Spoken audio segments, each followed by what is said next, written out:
Project గురించి ఏదైనా మాట్లాడాలనుకుంటే మాట్లాడొచ్చు. నా రూమ్లోకొచ్చి సీరియస్గా చూస్తూ మౌనంగా ఉండిపోతే ఏం అర్థమవుతుంది నాకు? ప్రాజెక్ట్ గురించి కాదు, నీ బిహేవియర్ గురించి మాట్లాడదామని వచ్చాను. అయితే మాట్లాడండి సార్. ఫ్యూ మినిట్స్ బ్యాక్ జరిగిందంతా చూశాను. అవునా? Very good. ఎందుకంత పొగరు నీకు?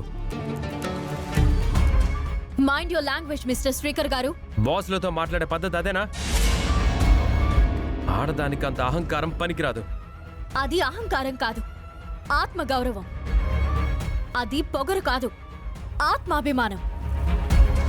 పోనీ అహంకారమే అనుకుందాం. అయితే అది ఆడదానికి ఉండకూడదా? మగాడికి మాత్రమే ఉండాలా? అయినా తమరు ఏం చెప్పదలుచుకుంటున్నారో సూటిగా చెప్పండి. ప్రతి మనిషి తప్పులు చేయడం సహజం. అంత మాత్రాన ఎప్పటికీ అలాగే ఉండిపోతారా ఏంటి? బోయవాడు వాల్మీకిగా మారినట్టు మారరా? మాయ తను మారిపోయిందని పదే పదే చెప్తుంటే నీ బ్రెయిన్కి ఎందుకు అర్థం కావడం లేదు? తన గురించి పట్టించుకోకుండా ఇష్టం వచ్చినట్టు మాట్లాడుతున్నావు. ఈరోజు మంచిగా ఉన్నవారు రేపు చెడ్డవారు కావచ్చు. ఈరోజు చెడ్డగా ఉన్నవారు రేపు మంచివారిగా మారచ్చు. మార్పుకి ఎంత సమయం పడుతుంది? ఆ మార్పు మాయలో వచ్చింది, అది నువ్వు గుర్తించు. ఇంకా ఇంకా మాయని ఇబ్బంది పెట్టడం కరెక్ట్ కాదు కదా.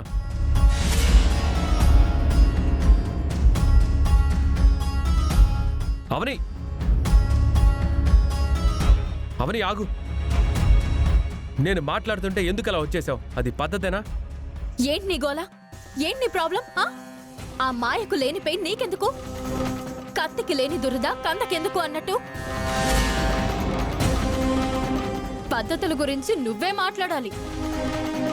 నమ్మకాల గురించి మీ అమ్మే మాట్లాడాలి. మార్పుల గురించి అమ్మ ఏం మాట్లాడాలి. సిద్ధాంతాల గురించి ఆ శశిధరే మాట్లాడాలి. మీరందరూ గొప్పోళ్ళు, మేము పిచ్చోళ్ళం, అంతే కదా? ఏమన్నావ్? తప్పులు చేయడం సహజమా? మంచోళ్ళు చెడ్డోళ్ళవుతారు, చెడ్డోళ్ళు మంచోళ్ళవుతారా? Wow, excellent. మంచి చెడుల గురించి భలే చెప్పారండి తమరు. మాయా మారిపోయిందని ఒక్క రోజులోనే మీ అందరికీ నమ్మకం కుదిరేయడం చాలా చాలా గ్రేట్. ఆ మాయ మంచిది కాదు అని, మంత్రాలు ఉన్నాయని, మాయ చేస్తుందని 100 సార్లు చెప్పాను. మరి అప్పుడు నువ్వు నన్ను నమ్మలేదే? నేను ఏ తప్పు చేయలేదు అని, పుట్టిన బిడ్డ తప్పుడు సంతానం కాదు అని నేను, అక్షయ 1000 సార్లు చెప్పాం. మరి అప్పుడు మా మాటలు నమ్మలేదే? మాయ మారిపోయిందని అంటున్నావు, మరి నువ్వు మారిపోలేదే?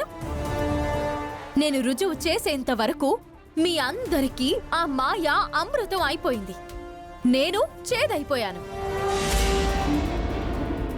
దానిని నేను ఎప్పటికీ నమ్మను. దాని చేతిలో మరోసారి మోసపోవడానికి మీరందరూ సిద్ధంగా ఉన్నారేమో గాని నేను మాత్రం సిద్ధంగా లేను. విష సర్పాలు, క్రూర జంతువులు ఎప్పటికీ వాటి స్వభావాన్ని కోల్పోవు. ఆ మాయ కూడా అంతే. నువ్వు చెప్పినా, ప్రపంచమంతా వచ్చి చెప్పినా అది మారింది అంటే నేను నమ్మను గాక నమ్మను.